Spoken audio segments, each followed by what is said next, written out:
Well, welcome everyone, and we are glad that we can have you join us tonight. We're going to have a very interesting evening tonight with a dear friend and a colleague of mine that I'm just going to bring on right now, Dr. Lydia McGrew. Welcome, Lydia, to first time to my YouTube show. Thank you for having me, Tony. It's great to be here. Excellent, excellent. So this evening, folks, we are going to be addressing the reliability of the Gospel of John and its relation to the Synoptic Gospels, that is Matthew, Mark, Luke, and John. We want to encourage you to like and subscribe to this YouTube channel, where we have many special guests like Dr. McGrew and others to discuss various topics related to the Christian life and to the defense of the Christian faith. And so before we proceed, I just want to introduce to you Dr. McGrew, give you some backup information on her. Dr. Lydia McGrew is a widely published analytical philosopher and author. She received her PhD in English from Vanderbilt University in 1995. She has published extensively in the theory of knowledge, specializing in formal epistemology and in its application to the evaluation of testimony and to the philosophy of religion.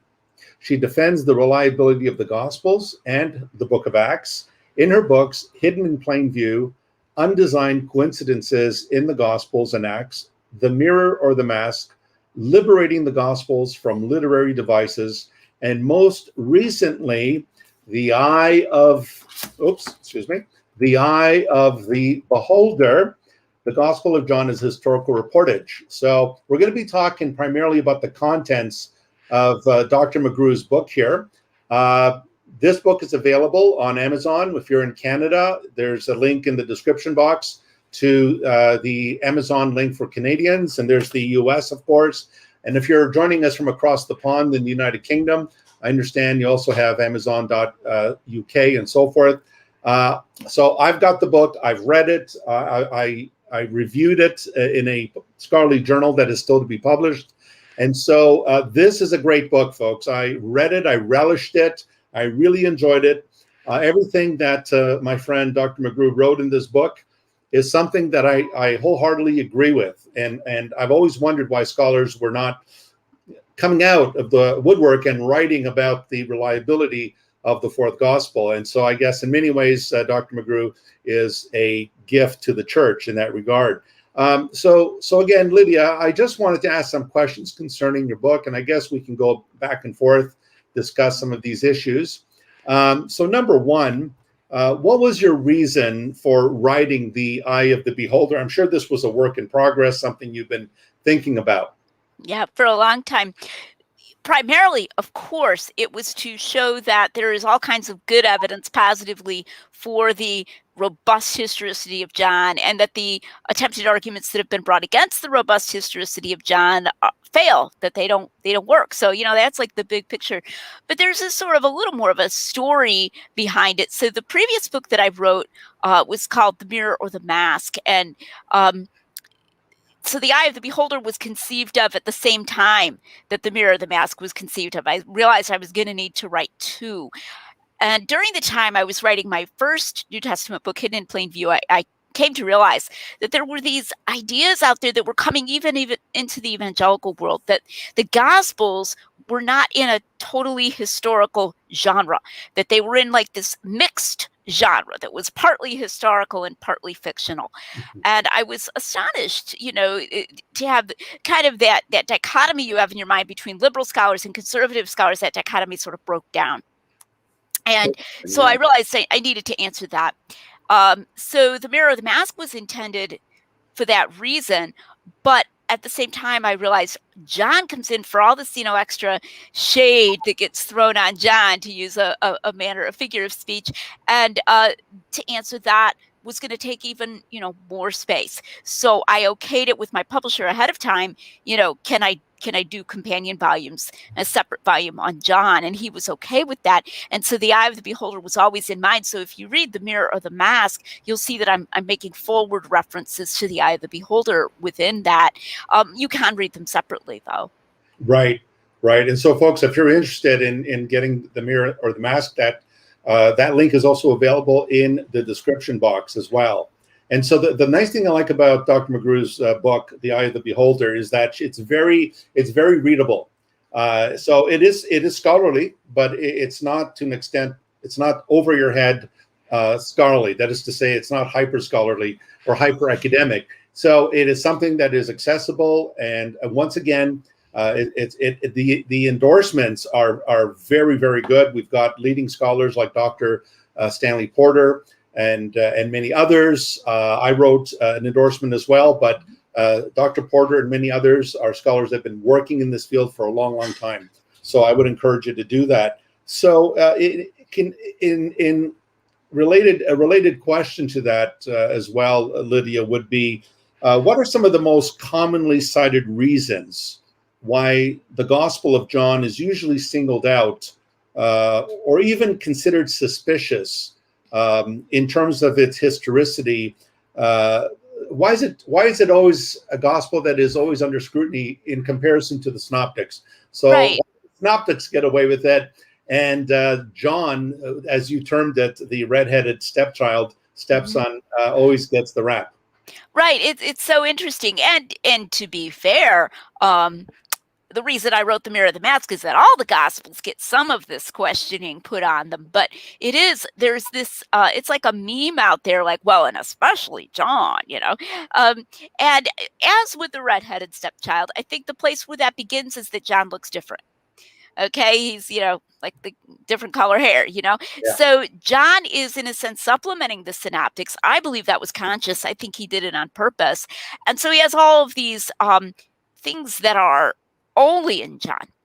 And scholars are immediately suspicious of that. I think a lot of scholars have this idea of multiple attestation. And kind of what's funny about that is that they know the synoptics aren't totally independent of each other anyway, right? They'll be the first to tell you that there's literary dependence among the synoptics. And yet at the same time, they just feel more comfortable if something is found in 2 or 3 Gospels, even if they're not totally independent of each other. And so then John has all these unique stories. So I think that's one place that it starts, that they're taken out of their comfort zone. They can't keep referring to multiple accounts, multiple attestation, because it's only in John.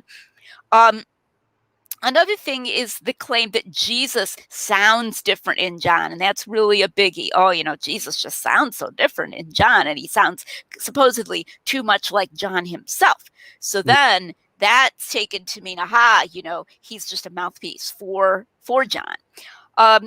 And a third category would be alleged contradictions, that, there's supposedly just these several, I call them the biggies, several intractable, what day did Jesus die on? What day was he crucified on? Day of the month, or when did Jesus cleanse the temple, and that kind of thing. And then because of this bias against John, it's assumed that if there's an intractable contradiction, John has to be the one that's wrong, Right. not the synoptics. And then the fourth category I would list is that John is overtly theological.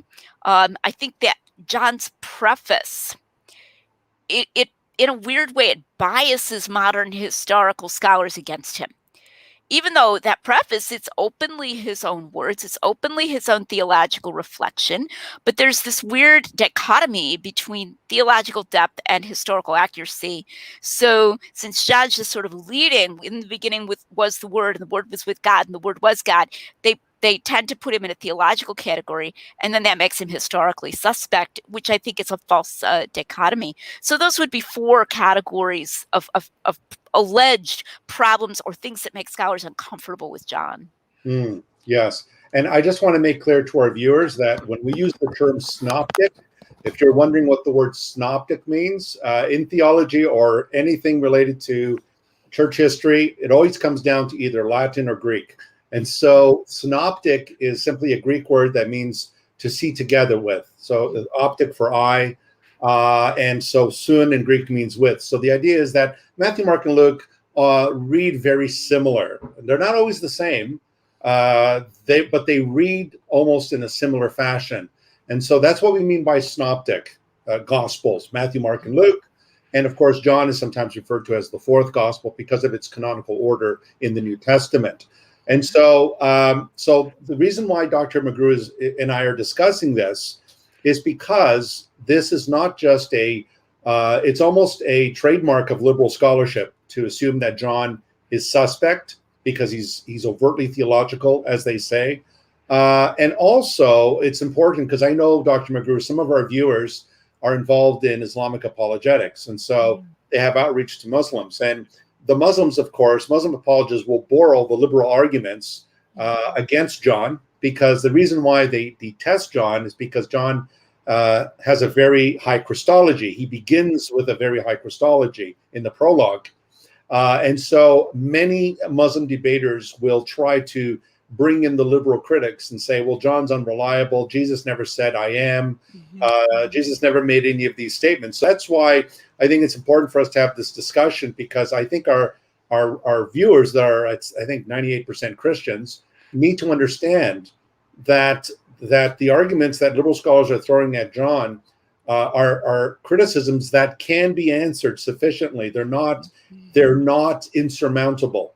Right. And so that's why I really appreciate Dr. McGrew's work on this, because what has troubled us in particular is that there are conservative scholars in evangelical seminaries and institutions that are piggyback writing, or they are writing on the coattails of the big liberal scholars like Rudolf Bultmann and many others. And so we want to call attention to that, because this does have ramifications for our views of not just the Gospels, but the claims of Jesus. So on that point, then, Lydia, just wanted to bring this question up as well. So about this claim that you made that Jesus just sounds too different in John. From the way he sounds, for example, in the Synoptics, Matthew, Mark, and Luke. Can you give us maybe a brief rundown of how you would respond to that? How would you respond to scholars who say, well, John sounds way too different to be in the same vein as the Synoptic Gospels? Right. And, I would say that may be like the single biggest thing. I mean, if I had to pick one, that if you ask a scholar, like, why should we question John's historicity? I don't know. I think statistically that one might get brought up the most often. And that's something that's unusual about my book. I think more than any other book I know of, at least out there, I am focusing on that issue. So I have 3 chapters devoted to that issue. And then I have material in other chapters that's also relevant to that issue. So I'm just going to give a few of the answers to this, because there's so much. But first is that it's exaggerated. The extent to which Jesus supposedly, I've had it said to me, I had a debate with Dr. Craig Evans 3 years ago in 2018, and he said something like there's almost nothing in Matthew, Mark, and Luke that sounds like Jesus and John. I mean, that's just like way too strong.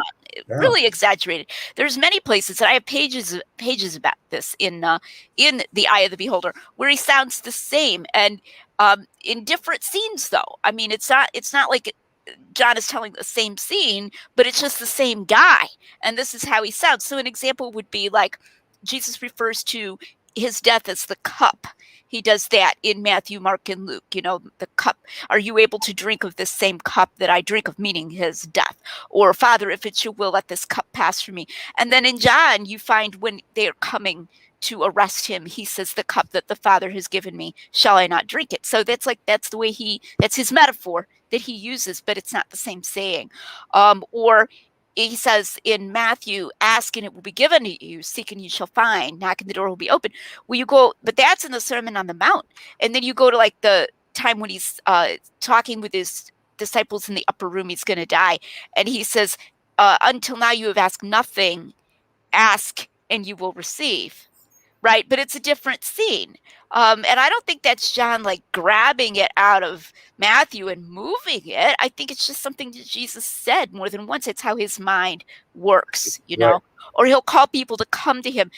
We have come unto me, all you that labor and are heavy laden, and I will give you rest. That's in Matthew, I believe. Yeah, 11.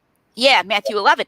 And then in John, it's if any man thirst, let him come unto me and drink.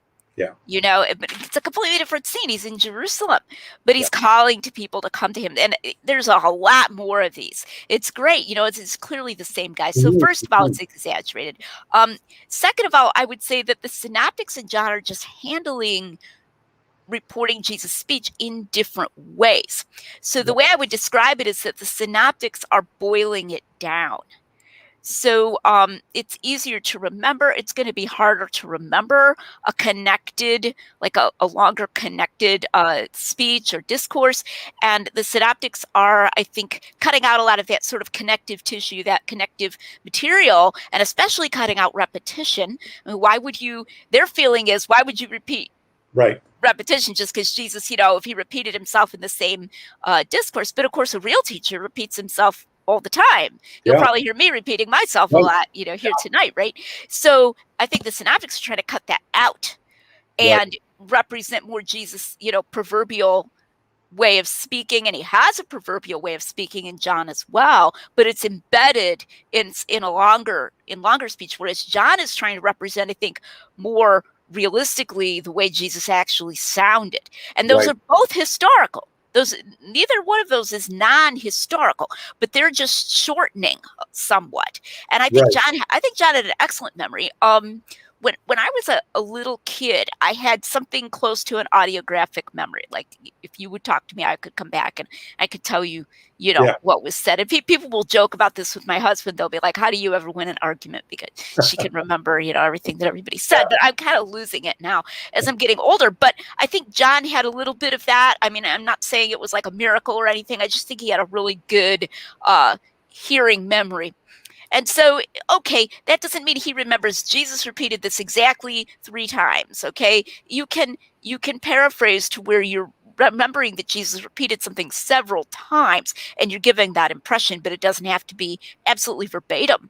But I think he's giving a more of a realistic picture of how Jesus sounded. And then thirdly, I think John sounded like Jesus, not that John is making Jesus sound like himself. Right. I think that he knew him. I think he was very young when he was following Jesus, and it just kind of, we would say he imprinted on Jesus. It was kind of like burned into his mind, and he picked up Jesus' idioms, maybe even exaggerates them somewhat. So you find some of the same ones in 1 John, and I think that's legitimate. I think that's a legitimate explanation. And then finally, selection of themes. So some of what gets categorized as Johannine idiom is really Johannine themes. Truth, testimony, Jesus is the only way to the Father. There's a lot of these. You can probably think, Jesus is God, So these Johannine themes are not the same thing as necessarily idiom. I mean, if you have a theme, then the words you need for that theme are words that are going to come up a lot because you're, telling that Jesus talked about that. So I think the Synoptics and John are just selecting differently from a pot of historical material. Something I often emphasize here is that none of the Gospels says that they're giving a statistically representative sample of the way Jesus talked. John never says, like, if M out of N times when Jesus opens his mouth in my gospel, he mentions truth, then that means that M out of M times when he was on earth, when he opened his mouth, he mentioned truth.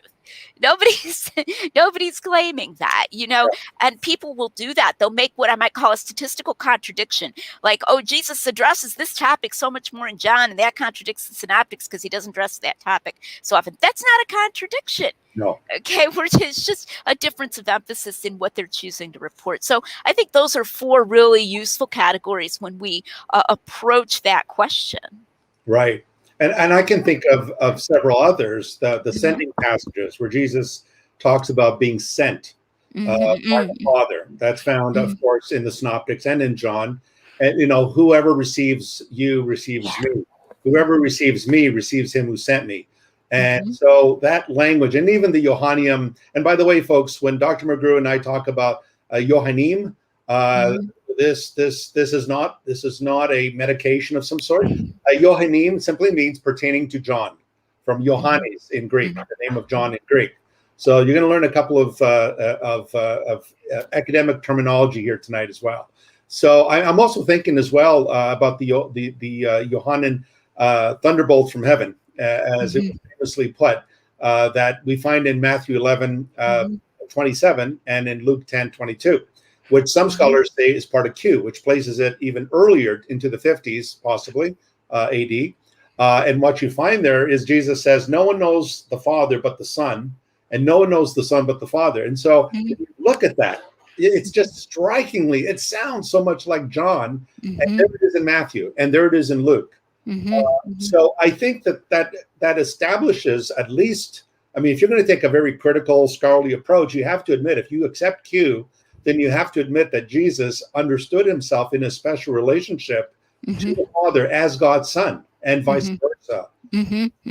So it's not that John is coming out of left field and saying, hey, here's a picture of Jesus that is simply, out of his head. Yeah, something completely different. And I'm also thinking, Lydia, that some Muslim debaters will say silly things like, for example, well, the Gospels present a Christological evolution. Mark, you have Christology, Jesus is here. Matthew brings them up a bit, and then Luke brings them up, and then by the time you get to John, Jesus is right up there. He's God on the throne, and so forth. And of course, even Bart Ehrman has thrown that out. The fact that Mark, even if we take Mark as the earliest, Mark presents a very high Christology. Right at the opening chapter with the prepare the way of the Lord.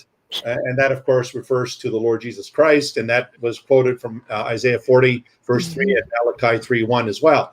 So this argument is still being used today. Well, what Bart Ehrman will do then, you're right, he doesn't do that kind of gradual model like that. I call that the Eohippus model. Eohippus is like the ancient horse, and the horse is little, and then the horse gets bigger and bigger, So even though he doesn't do that, though, what he'll just do is synoptics over here versus John over here.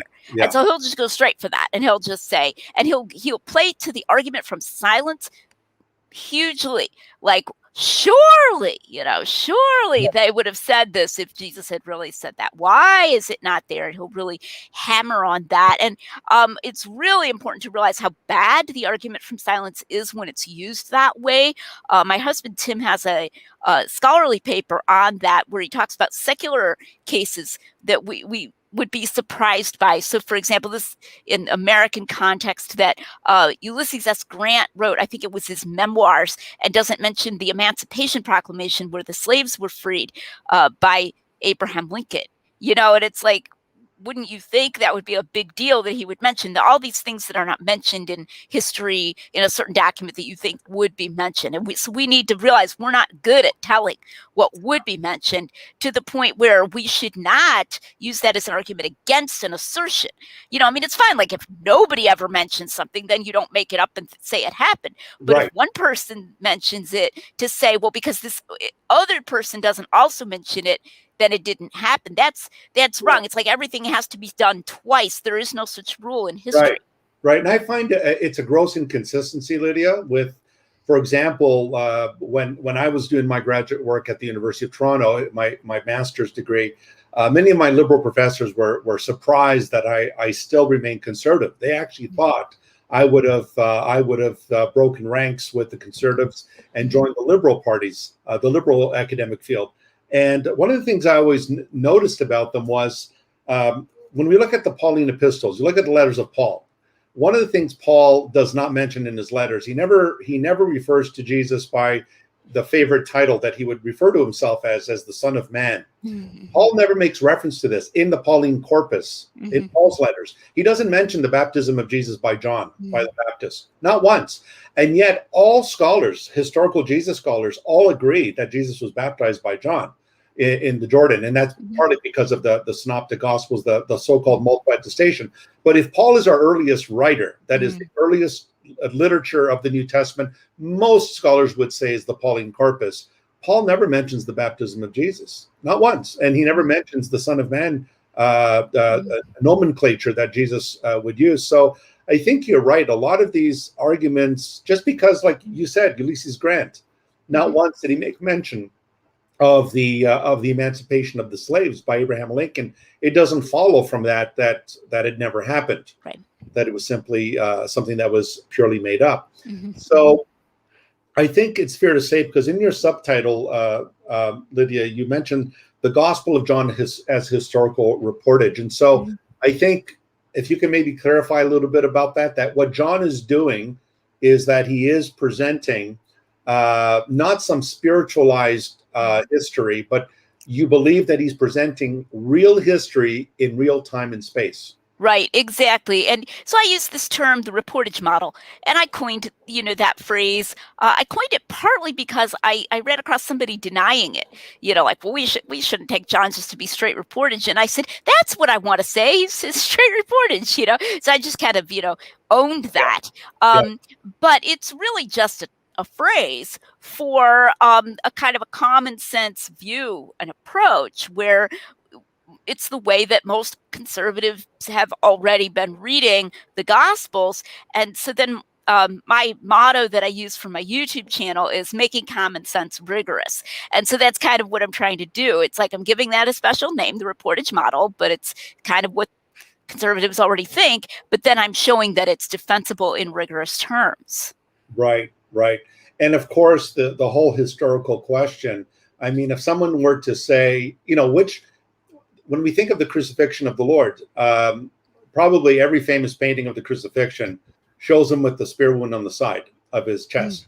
And of course, the only gospel we have that tells us about the spear thrust is the Gospel of John. Now, later manuscripts in Matthew, they tried to harmonize Matthew's crucifixion account by inserting that the piercing of the Lord. But the earliest copies of Matthew don't have that. So this is something that is really unique to John and very important. And yet people would say, well, Matthew, Mark, and Luke never mentioned the spear thrust on the side of Jesus. So how could they have left that out? And even someone like Raymond Brown, in Death of the Messiah, actually said, John just created it for theological purposes. So I was just taken aback, considering he was a Roman Catholic priest as well, a clergyman. And he's a Jesuit, though, right? A Jesuit, yeah. Conspiracy theories, the Jesuits are up to something. But anyway. They just tend to be very liberal, but yeah. That's right. So I think we need to understand that if, the whole idea of the piercing of the side of Jesus is foundational to the messianic prophecies. Zechariah 12:10, they shall look upon me whom they pierced, and Isaiah 53, he was pierced for our transgressions. And so maybe when you come back, folks, Dr. McGrew is going to take just about a 5-minute break. She just needs to take a break. So when you come back, Dr. McGrew, maybe we can discuss that and move on to some of our other questions. Yeah. So what I'll do is I will entertain some questions that our viewers have. I'm going to take the text critical ones. And what I'll do when you come back is I will place the questions on the screen so you'll be able to see them. And you could answer them as well. So I'll just glean the ones that are more text critical. Okay. And I've got I think it's about, 7:58, 7:59 right now? Yes. Okay, so I'll be back within 5. No problem. I'll just remove you from the screen, and then when I see you appear again, I'll bring you back on, okay? Okay, great, cool. Enjoy your break. See you soon. All right. Okay, everyone. Dr. McGrew will be right back. So what I'm going to do is I'm just going to review some of the questions that you have, and I'm going to focus primarily on the questions that are more text critical, having to do with the textual criticism or the manuscript evidence for John and so forth. And then I'll leave the other questions that are related to Dr. McGrew's book, The Eye of the Beholder. I'll direct those questions to her. Okay, so let me just scroll down the side here so that I can get an idea of what you guys have here. Let me see. Okay, so I'm going to show this one. So this is a question from Michelle Vlies, sorry for the mispronunciation. Some claim that the Gospel of John is Gnostic because it speaks about light versus darkness. What is your view on that? Now, John does use the language of light and darkness, truth and error, God, Satan, and the language of light and darkness, while it is this is called dualism. So the belief of dualism is that there's these two opposing paradigms. So whether you call it light, darkness, good, evil, God, Satan, and so forth, dualism was held by the Jews long before the Gnostics. The Gnostics really began to come into their own in the middle of the 2nd century, so about 140 AD. We do have some proto-Gnostics beginning to show up near the end of the 1st century. The letters of John referred to these heretics that denied the incarnation. Paul addresses some of that in his letter to the Colossians. And the Gospel of John also attempts to refute some of these proto-Gnostic ideas. Now, we know that the Jews believed in this dichotomy of light versus darkness, because when we look at the Dead Sea Scrolls, which were written between about, some would say, as late as 200 BC, all the way to about, let's say, the 1st century.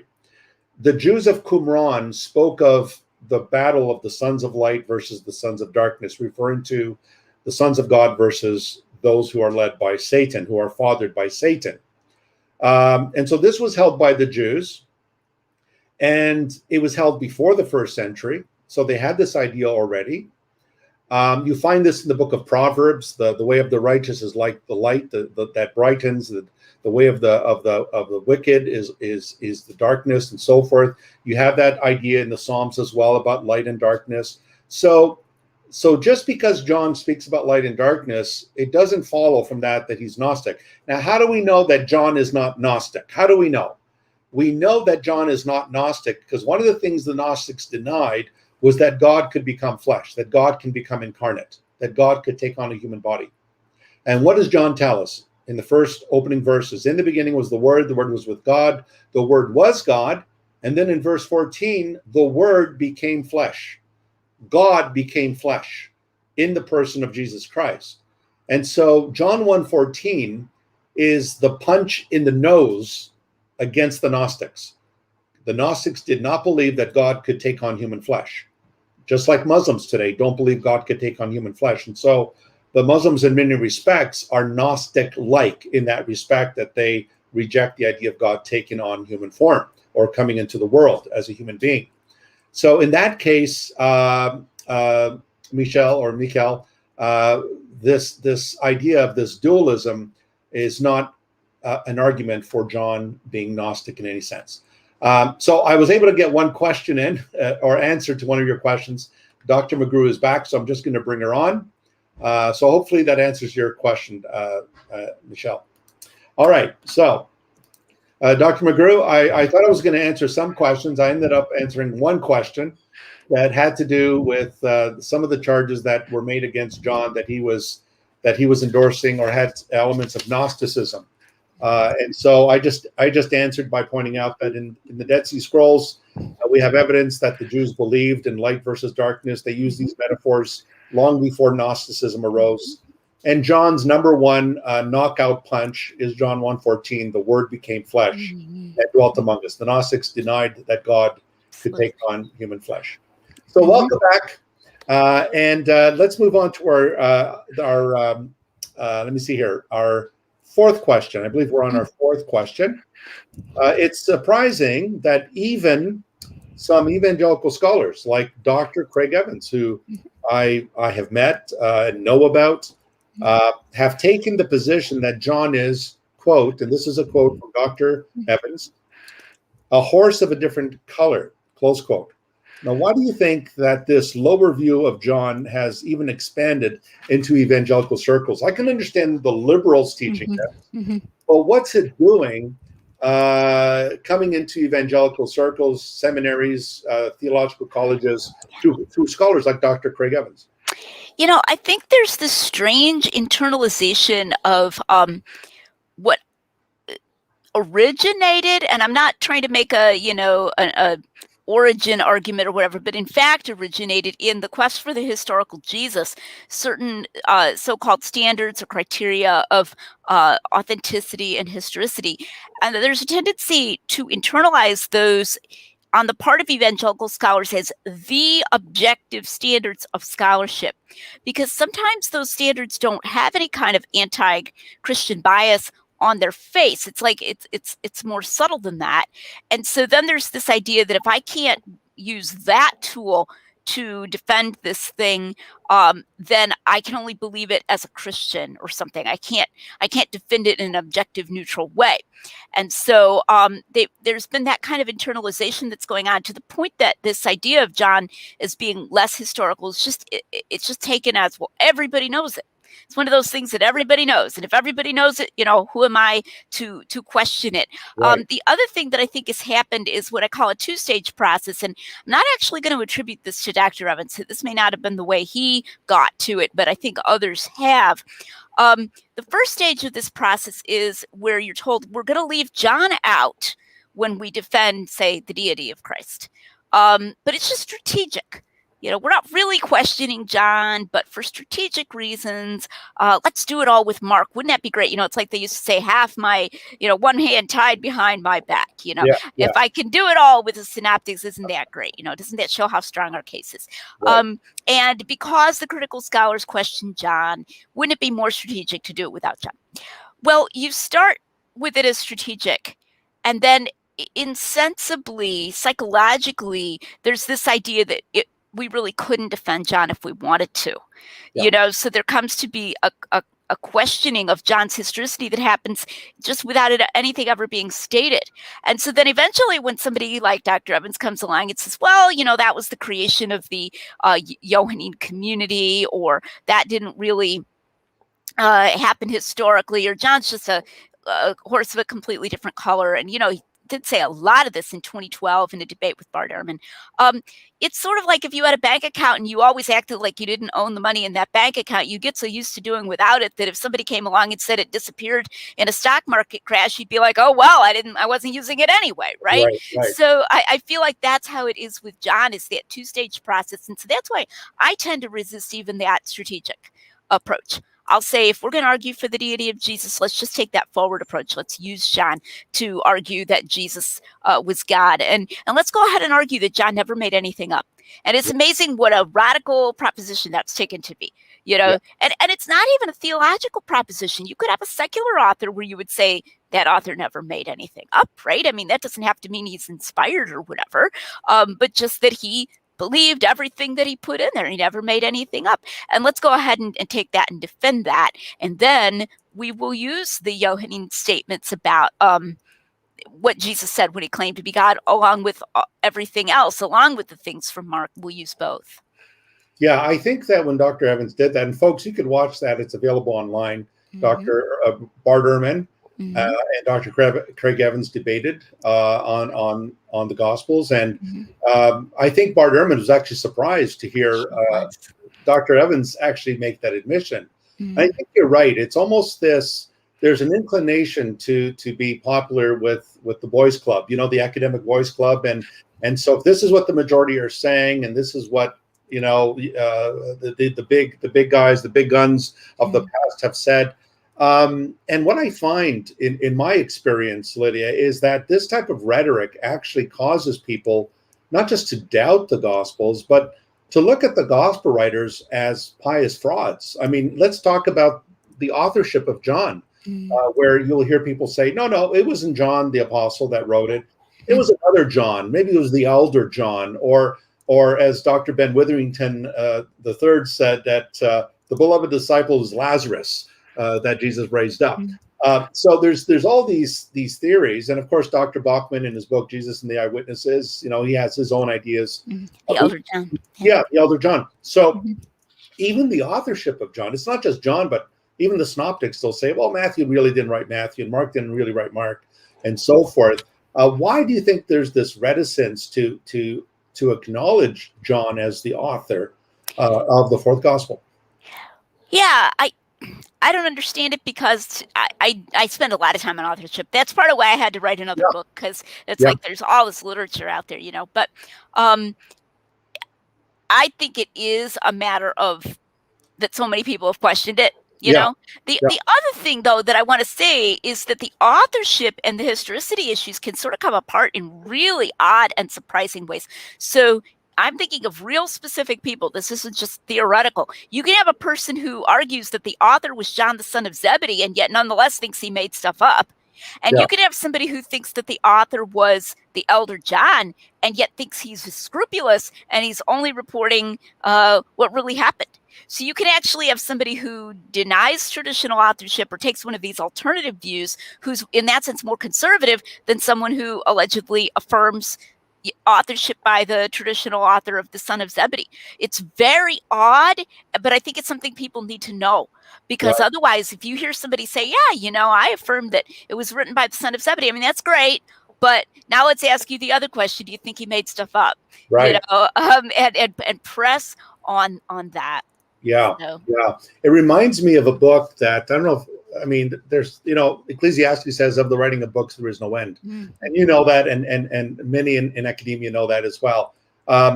There was a book written by Edgar Goodspeed. Edgar Goodspeed was a New Testament scholar back in the 40s, 50s, and he wrote a book called Matthew the Apostle. And in that book, he actually addresses this whole issue about the so-called claims that John didn't write John, Matthew didn't write Matthew. He actually said if you use the same criteria that modern liberal scholarship uses, he actually said you could actually argue Shakespeare never wrote Shakespeare. You can go back and Plato didn't write Plato. I mean, Socrates and Aristotle and so forth. And so there seems to be, in my opinion, it seems to me that there's this hyper skepticism that's always this lurking specter in academia that we doubt.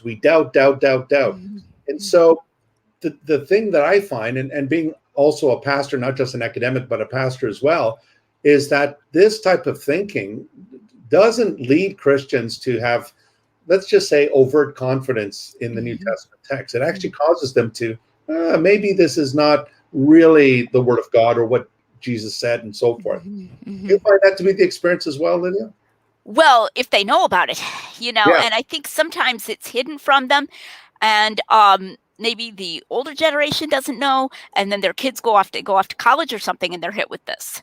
Yeah. And then that's going to really come like a bombshell, right? Mom and dad never told me about this. My pastor never told me about this. This is all made up, or a lot of it is made up, or whatever, and they'll lose their faith. So we definitely need to make sure our young people are forewarned and forearmed. And part of the problem is that I think scholars, even in the conservative realm, are not willing to raise these things and then answer them robustly, either because they don't feel confident themselves in answering them robustly, or because they're afraid people can't handle it. And so I think it would be better, to bring it up, but then to answer it clearly. And I think sometimes there's a tendency to sort of patronize people and say, well, it doesn't really matter, if that pastor preaches on that. And so an example would be the Pericope adulterae. Okay, and this is an area where I think that was historical. I mean, I think it really happened, but in fact, it isn't in the earliest manuscripts of the Gospel of John, as you know. And I think pastors should say that when they preach on it. I mean, that's fine. Right. They could say it's not in the earliest manuscripts, but here's why I think it actually really was an incident that occurred. Here are my arguments, and give it. And I would never encourage a scholar to hide that from a pastor and say, well, it doesn't matter if he preaches on it. People can get spiritual value out of it, even if they don't know. To me, it's ready for a fall to hide those problems from people. Right. And I totally agree with you. I mean, when I preach on those passages, I make reference to the textual apparatus, the longer ending of Mark and so forth. So very quickly, folks, because I know somebody in the chat did ask the question about the Pericope adulterae. The Pericope adulterae, remember, it's either Latin or Greek. The Pericope adulterae is the story in John 7:53 to 8:11 about the woman caught in adultery. The earliest copies of John that we have do not contain that story. The earliest manuscript that first contains it is Codex Bezae, also known as Codex D. And it's a manuscript with Greek on one side, Latin, the corresponding Latin text of the Vulgate on the other side. And so the story of the woman caught in adultery appears about 400 to 500 years later. And that, of course, raises a lot of questions. If it was part of John's gospel, why is it not in the earliest copies? Who would dare take such a beautiful story? What scribe would remove such a story? Well, we also find it in some manuscripts in the Gospel of Luke. What's it doing in the Gospel of Luke? And another one, it appears at the end of John, which is a very strange place to be in a post-resurrection scene. And then another part, it appears in a completely different part of the Gospel of John, in the middle of John. So the Pericope adulterae, as Dr. McGrew said, and I agree with her, even though it is not in the earliest copies of John, it is a story that seems to have lived on in the memory of the church.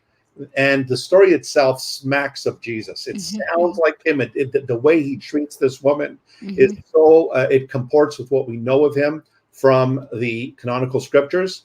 And so this is an area, a story that most scholars, even Bruce Metzger, said that this is something that would have been in the living memory of the church, and it was just not recorded in scripture. And so we're not trying to say, we're not bringing in the sacred tradition here, this idea that there's two planks here. But what we are saying is that there are many things Jesus said and did that are not written in the scriptures. This is one story that even the early fathers and early Christians knew about, a story of a woman charged with many sexual sins, and the Lord forgave her, and so forth. So that's why it's not in our Gospels, Gospel of John, rather. So if you're a pastor, please tell your people why there's a footnote saying this does not appear in the earliest Gospels. Be truthful. And if you hide it from them, then they're going to go to university, college, and their professor is going to tell them, why did your pastor hoodwink you all these years? So please be careful. And the other thing is, I think it's in the Diatessaron, if I'm not mistaken. Is that right, Tony? I'm not sure about the Diatessaron. The Diatessaron, we only have. I mean, we don't have any surviving copies of it. It's repeated by Origen and by others. But I would have to check on that. I'm not sure if it's there. I might be misremembering. So yeah. Okay. Well, let's take the next question then, Lydia. Number 5. What are some of the ramifications of denying the Gospel of John as historical reported? I think you touched a bit on that already, but is there anything that? Well, I want to really add that John is like a treasure. I've got this whole thing. I've got a sample chapter of my book, The Eye of the Beholder. If you go to lydiamcgrew.com, there's a free sample chapter out on there. And I end it with this metaphor of a treasure, of a young man who's been left with these treasures by his father. And then his counselors tell him, I'm not sure about that. Don't use that, and so forth. And so he doesn't. And then, later somebody says, oh, sorry, it's gone. And he's like, oh, well, I wasn't using it anyway, kind of like what I was saying. And so he doesn't get some of the treasures that his father intended him to have.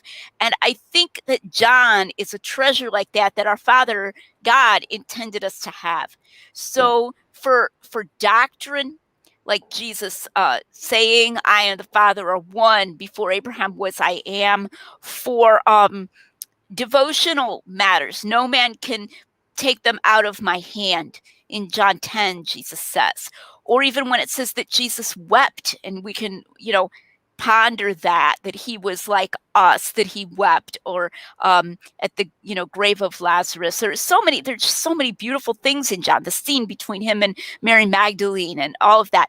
And to lose that is terribly sad. It's sad for pastoral reasons. It's sad for individual devotional reasons. It's sad for doctrinal reasons. There is a cost to giving up John. And so what I say at the beginning is, don't do it lightly. If there's scholars out there, or people out there telling you, well, we can do everything with one hand tied behind our back, say, but why should we? I'm not going to just do this. I'm going to look into these arguments first. I'm going to put up a fight for John. And so that's, you can say, well, that doesn't tell you who's right and who's wrong. You're right. It doesn't. That's why I wrote a book to answer these supposed problems. But certainly people need to be motivated to go out there and search into it rather than lightly giving it up. I guess I want to just say this. I find that in the apologetics community, that's a community I move in, and it's sort of this bridge between the laity and the scholars. They're like lay apologists, and it's this big cottage industry.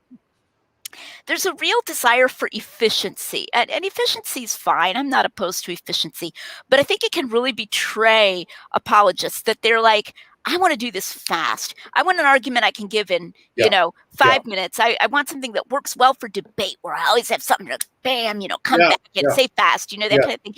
And I think that gets them to where they don't want to delve into some of these hard things. It's like, okay, fine. If John is under question, I just won't use John. I'll do it all with Mark, And Yeah. it's like, no, don't cut corners like that. And I No. really want to motivate people, not to do that, because a lot would be lost. Yeah, and I think 2 Timothy 3:16, when Paul talks about all scripture is theopneustos, that is God breathed, I think we need to take that at heart, that it's profitable for teaching, for instruction, for correction, for training in righteousness, and so forth. And so we take that to not just include the Old Testament scriptures, but we know in the New Testament that already portions of the New Testament are being quoted as scripture. And so I think that it is a great disservice to the church and to the lost, those who we're trying to reach for Christ, to basically throw in the towel on John. And, things like John was displacing the temple cleansing and putting it early in his gospel for theological reasons. Hey, why couldn't John have recorded 2 temple cleansings? I mean, again, Dr. D.A. Carson and Dr. Leon Morris, and many others have argued in that vein, and we thank God for others. I know Craig Blomberg has written Historical Reliability of the Gospels as well. So it's not to say that there aren't academics who are coming back and doing that, but we're definitely in the minority for sure. And so those precious statements of Jesus, that I am the light of the world, and I am the way, the truth, the life, I am the true vine, the good shepherd. To assume that, Jesus doesn't talk like that. Like Craig Evans said, I can't imagine if we had a camera in the first century following Jesus. That's actually what he said with his debate with Thurman, that if we videotape Jesus, he says, I doubt very much we'd hear Jesus saying, I am this and I am that. And just incredible. Jaw-dropping. Yep. Yeah. Yep. It was jaw-dropping. My jaw just hit the floor when he said that. And Ehrman did not drive him to that. Ehrman asked a kind of open-ended question, and then he just handed it to Ehrman with both hands, and then he came back to it. That bit about the videotape, if I recall correctly, was in response to an audience question. It wasn't even in response to Ehrman. So it was a theme of the whole evening, in a sense, Yeah, for sure. So let me see if we can get to our last question here, Lydia. What are some of your main criticisms against scholars, especially evangelicals, who take the view that John is not accurately reporting details of the sayings and deeds of Jesus? What would be your main criticisms? So just to begin with, of course, that their arguments don't work. So, let's just start there. That they're accepting arguments that are poor. In fact, I'm astonished sometimes at the poverty of the arguments. I find that one of the biggest arguments, we ought to think up a name for this or something, the argument from the scholar's own imagination or something, that they'll make up something, and it's like there's no need to make it up. So, for example,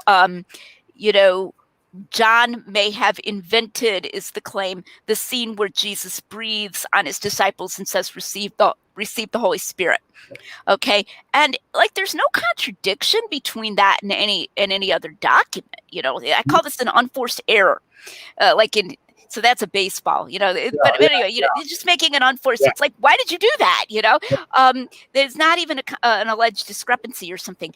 And so then it'll be this elaborate theory. He was trying to, he didn't want to record Pentecost, but this is a sort of a hat tip to Pentecost. Or he's a mini Pentecost. Mini Pentecost, trying to weave mention. And so it's like, wow, I got to admire the cleverness of that theory, but the cleverness of the theory doesn't make it a good argument. No. So they get sort of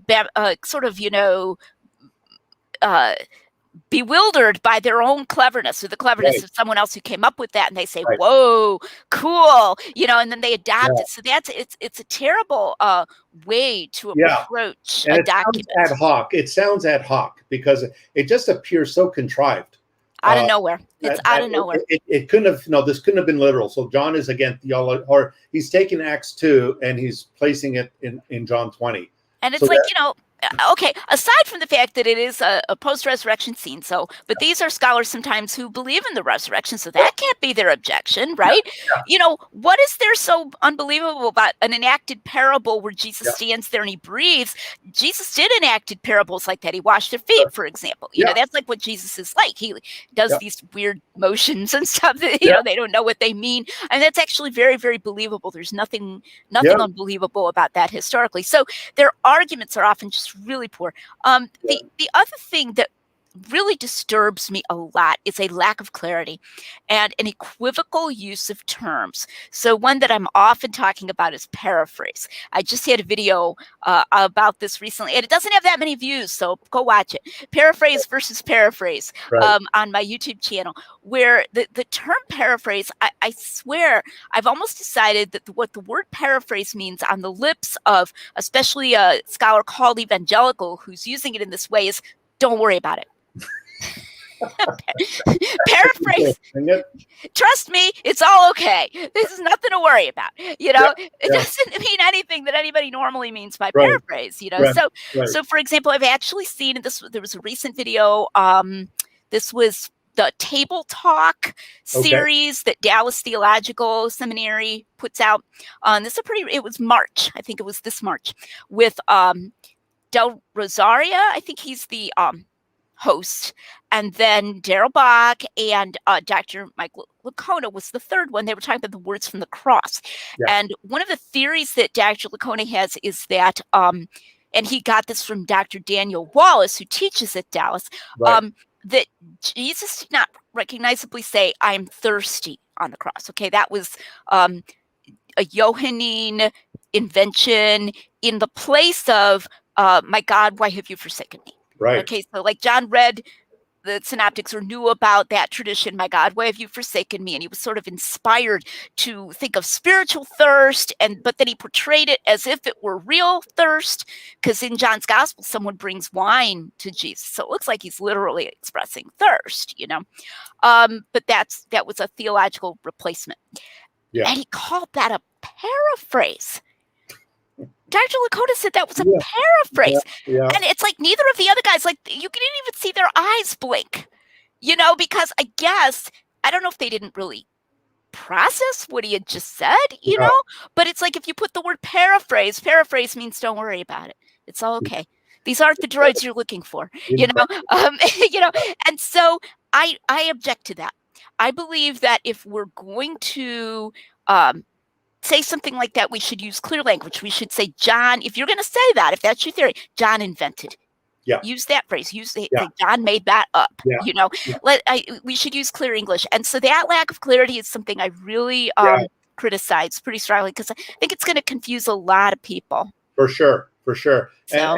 And I've heard others say silly things like, well, there's no ascension in John. Well, actually there is. I mean, it's implied in John 20 when the Lord meets Mary Magdalene and says, do not detain me. I have not yet ascended, not yet. So it's not, I'm going to rise today and ascend today and send the Holy Spirit today, the way some interpret Luke, in Luke's gospel. And so the Lord says, I have not yet ascended. So he's obviously distinguishing his resurrection from the ascension, which is yet to fulfill or yet to take part in. Or the one about, well, in John, you've only got Mary Magdalene, even though later she says, we. Last time I checked, we is a first person plural. So again, there's just so much going on there. So I'm just being mindful of the time. Lydia, can you take some questions? I think we've got a couple of minutes. Sure. Yeah, let's do that. Just a couple of questions. Okay. So I'm just going to scroll here, see if there's any questions for Dr. McGrew. Okay. Let me see here. I took that one on the Gnostics. Let me see. I'm looking for question marks, not for necessarily comments. Okay, so let me just go along here. Okay. Some of them are based on the Pericope adulterae, which I've already addressed. Okay. Okay, let me see here. All right. Okay, I don't really see any questions here. So, all right, there's only a few, and I think they were all related to the text critical question. Mhm. Okay, I think that yeah, I think that that's pretty well it. So what I'll do, folks, is when Dr. McGrew leaves, I'm just going to scan once again. If there's anything that is not related to the book, I will answer it for you. But Lydia, I just want to thank you so much. It's so good to see you, and you've always been there for my students when I've asked you to come in and lecture or give a lecture to my students. You've always been there. I would also remind everybody that you may not know this, but Dr. Lydia McGrew is married to Dr. Timothy McGrew. He's a very well-known philosopher, Christian philosopher, apologist, and they're both doing great work for the kingdom of God. So, Lydia, thank you so much for joining us. Thank you. And everybody, please, I would recommend that get Dr. McGrew's book, The Eye of the Beholder. You will not be disappointed. It is a great read, and it will reinforce your faith in the scriptures and the trustworthiness of John. Thank you. Yeah, thanks, Tony. And, I want people to know there's a ton of positive evidence in that book. So some of the things that I just gave a little sample of before about like Jesus saying, "Come unto me," and those kinds of things. I got a lot more of that in the book, and external confirmations and stuff. So, we've been talking about the scholarship here and some of my criticisms of the scholars, and it's got both negative and positive vectors to the book. And so I want you to know that it's a thick book, and you can look at the ends of chapters. There are summaries in a gray breakout box at the end of every chapter to find out what's in that chapter, and goes with the title and everything. And, obviously I'd like you to read the whole thing, but feel free to focus in on the chapters that contain the material that you are most interested in. Yeah. So, Lydia, just before you go, someone did just add a quick question. I'm putting it on the screen for you. Is there anything you could recommend for like something in this area? I mean, I would recommend your book if it's an adult Sunday school class. But it doesn't have a curriculum, right? Yeah, you may have to write a kid's version of The Eye of the Beholder. Well, it's funny you should say that. So if I can get my inspiration going. I'm having a little trouble getting the juices flowing here, but if I can get my inspiration going, what I would like to do is write a popular, return to the popular level at this point, something more similar to Hidden in Plain View, or maybe even more popular level than that, and then maybe have someone work with me to write a companion, like a study guide or something, where I'm taking samples of that positive evidence from all three of my other books and making an adult curriculum out of it. Right. So I have not researched what is out there, but I would think possibly something based upon Mr. The Cold Case Christianity. Yes, Warner Wallace. J. Warner Wallace is. Warner I Wallace. think he's probably got a curriculum. I wouldn't be at all Very surprised. good, yeah. And I think that would be worth. I have not used the curriculum, but I would think that would be worth doing. A book that I think is just very user-friendly. I doubt that a curriculum's been made out of it, but I would think it would be very easy to do, is Can We Trust the Gospels by Peter J. Williams. And that's a slim book. Yes. But don't let that mislead you, because Dr. Williams is a real scholar, Very erudite, yeah. Yes, and yet he carries it so lightly, as the British have a way of doing, Yes. And so I would recommend that might be a good thing for a Sunday school. The other thing is, get hold of Hidden in Plain View. I didn't send that link to Tony, but I think that could lend itself really well. That's my first book. It's on undesigned coincidences, which are these interlockings between the stories that show that they're true, and all you need is a Bible, to understand those, and yet they are genuine, independent evidence, historical evidence. And I would think that would lend itself to an adult Sunday school as well. Perfect. And so, Ben, also, again, J. Warner Wallace, his website, Cold Case Christianity. If you just do a Google search, you will find it. It's a great series. He's a detective, a former detective, and so everything with him is about evidence and accruing evidence to make a case. That's why he calls it Cold Case Christianity, going back to the New Testament, the Old Testament, and so forth. Dr. McGrew, I don't want to belabor your time, so I'm going to let you go. And I bid you a good night. Thank you again for being with us. God bless you and your work. And take good care of yourself and get better in everything you do. Okay, thank you so much, Tony. All right, you take care. We'll see you. Thanks for having me. Thank you. It was a great pleasure. God bless you. Bye for now. And so, folks, I'm just going to go once again through the questions. And I'm going to try to get to maybe I've got another, let's say another 5 to 10 minutes. So if you guys want to stick around, I'm going to just go through some of your points here that are related to the topic. I don't really have time to deal with issues that are not really related. Obviously, we want to stay on topic here. So I'm just scrolling down here. All right. Okay. Just going on. Okay. If you have any questions you want to ask, you can always add them into the chat there. I'd be happy to do this. Now, I think Brenda asks the question here. Brenda asks, Dr. Costa, I'm sorry if this was already said, but what is the date of the earliest manuscripts with the Pericope adulterae? Again, the Pericope adulterae, the story of the woman caught in adultery, the first time it appears in a Greek text aligned with the Latin is Codex Bezae. And Codex Bezae is dated by scholars up to around the 5th century, which would be the 400s AD. Okay, so if you look up Codex Bezae, just read about that codex. One of its most famous features is that it contains the story of the woman caught in adultery. And like I said, this is a favorite in the Gospel of John. Every Jesus movie has the story of the woman caught in adultery. And yet, when we look at all the ancient copies that we have of the New Testament, we find that story, as I said, in one manuscript, it's in the Gospel of Luke. Now, why is it in the Gospel of Luke? Why is it there, if that belongs to John? In another manuscript, it appears at the end of John, in chapter 21. It's a very bizarre place to put it, after Jesus has been raised.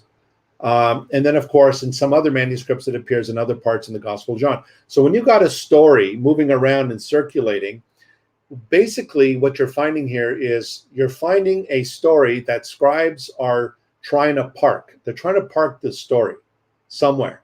And so some of them put it at the end of John, others put it in the Gospel of Luke. If this was part of John's original gospel, there is no reason why that story would have been moved or taken out or placed somewhere else. It would have remained where it was, intact. And so the later dating of that pericope, the fact that it doesn't appear in the earliest copies that we have of John's gospel, shows and argues that this story was not part of John. John did not pen that story, but it's a story nonetheless that does have reflections, or it was a story that was well known in the early church. Again, there's a lot of things Jesus said and did. Not all of it was written in Scripture. Now, that doesn't mean I'm not arguing for, then there's this sacred tradition, which is the position of the Roman Catholic Church and the Orthodox Church. And this inspired other plank. We've got, Scripture, tradition, and then we've got the magisterium in the Roman Catholic Church. That's not what we're talking about. And that's not what John's talking about when he says that. All he's saying is, look, Jesus did so much and spoke and taught so much that the books of the world would not be able to contain it. But what is written is sufficient for your salvation, that you may believe that he's the Son of God, the Christ, and that by believing you may have life in his name. Okay, let me just go along and see if there's any other questions that I can take from you. If the teachings of Jesus in John parallel Jewish, this is a question from JIB. If the teachings of Jesus in John parallel Jewish teachings of the time, would that add to its historical reliability? Well, yeah, of course. A lot of the teachings of Jesus in John do parallel the Jewish teachings of the time. Like I was saying, the language of dualism, of light and darkness, and God and Satan, and truth and error found in the Dead Sea Scrolls is the exact type of language that we find in the Gospel of John. This was not something foreign to the Jewish people of the Second Temple Jewish period. And also, John is accurate in his geography in his gospel.